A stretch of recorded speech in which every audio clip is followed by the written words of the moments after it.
प्रतिलेखन संख्या 22। डिक्टेशन शुरू होगा 5 सेकंड बाद।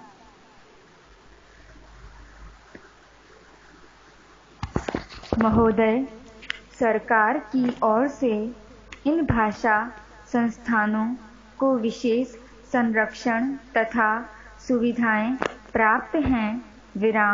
यह द्विभाषी केवल पर्यटन से जुड़े हुए हों ऐसा नहीं है। दूसरी भाषा सीख कर ये अनुवाद कार्य करते हैं। प्रकाशन संस्थानों में, जनसंचार माध्यमों में तथा विज्ञान निकायों में प्रतिष्ठित अनुवादक के रूप में जाने जाते हैं। ये सृजनात्मक ललित साहित्य का अनुवाद करते हैं। विदेशी समाचारों का अपनी भाषा में तथा बल्गारिया के समाचारों का विदेशी भाषाओं में अनुवाद करते हैं। ये अनुवादक अपनी अपनी भाषा के विशेषज्ञ माने जाते हैं। यदि आप कभी बल्गारिया जाएं तो आप देखेंगे कि आप चाहे इनकी भाषा न जानते हों, किंतु आपकी भाषा जानने वाले आपको ज़रूर मिलेंगे। अभी कुछ महीने पहले की ही तो बात है जब भारत के राष्ट्रपति डॉक्टर शंकर दयाल शर्मा बल्गारिया गए। वहाँ बल्गारिया वासियों ने हिंदी में उनका स्वागत किया और भारत संबंधी प्रश्न भी उन्होंने राष्ट्रपति जी से हिंदी में ही किए। भारतीय प्रतिनिधिमंडल के लिए यह सुखद आश्चर्य था। वस्तुतः अनुवाद या भाषांतरण उनके लिए व्यावसायिक अनिवार्यता है।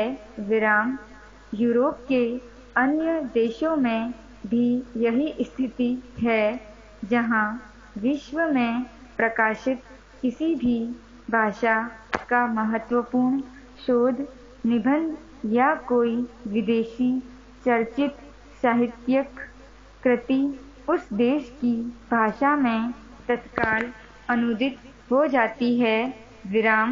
पैरा इतिहास साक्षी है कि ईसाई धर्म के प्रचार में अनुवाद की भूमिका कितनी महत्वपूर्ण रही है।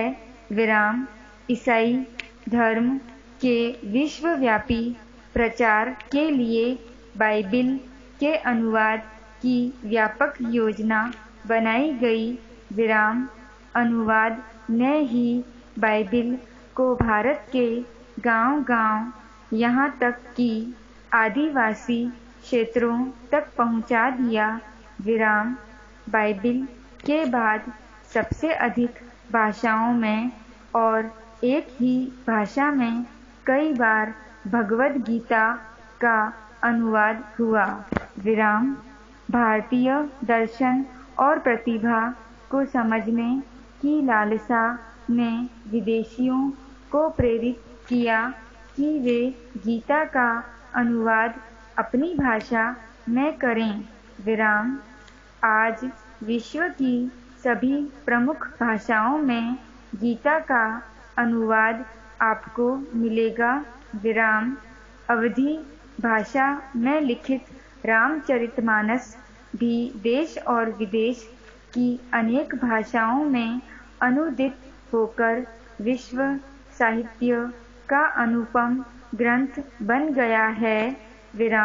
वस्तुतः अनुवाद ही वह माध्यम है जो देशीय रचना को भौगोलिक सीमा से मुक्त कर विश्व मंच पर प्रतिष्ठित करता है।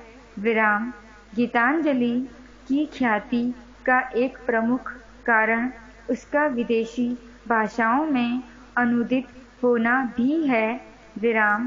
अनुवाद दो भाषाओं के मध्य सेतु का काम करता है और दो संस्कृतियों को निकट लाता है।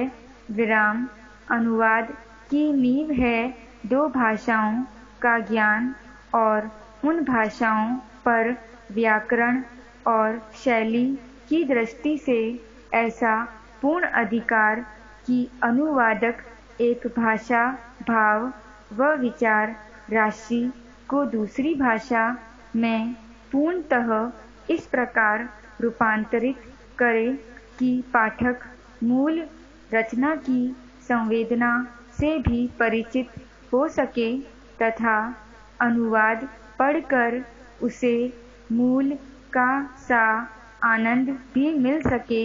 विराम यही लक्ष्य अनुवादक के लिए समस्या उत्पन्न करता है और इसी में उसके कौशल की पहचान भी होती है। विराम स्रोत भाषा का ज्ञान अनुवादक के लिए इसीलिए अपरिहार्य माना जाता है। पूर्ण विराम।